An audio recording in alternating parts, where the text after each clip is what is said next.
तुझं बोलणं किती खरं वाटत असलं ना तरी मी विश्वास कसा ठेवू तूच सांग. तुला वर्जिन मुलगी हवी आहे ह्याच्या मागे काहीतरी कारण असेल ना. हो. तसंच माझं आहे.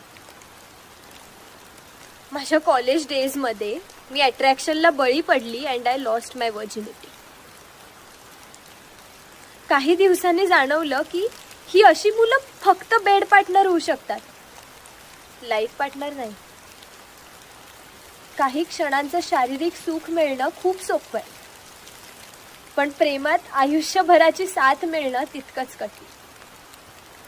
आणि त्या दिवशी तू भेटलास चहाच्या टपरीवर.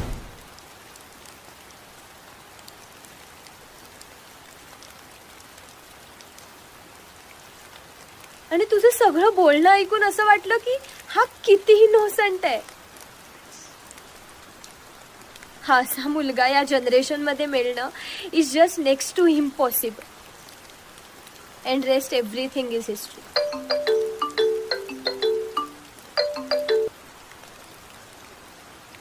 पण हे तुझं झालं, माझं काय? माझी तर फसवणूकच झाली ना. अभि, मी तुला कधीच नाही बोलली की मी वर्जिन आहे. मी तुला कॉलवर बोलली की मी अगदी तुझ्यासारखी. आणि चल, मी खोटं बोलली असेल, पण आपल्या दोघात जे काही आहे ते तर खरं आहे ना.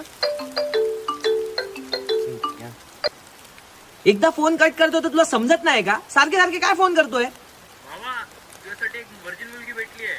माझ्या आत्याचीच मुलगी आहे. परफेक्ट आहे तुझ्यासाठी, एकदम कोरा आणि कोरी.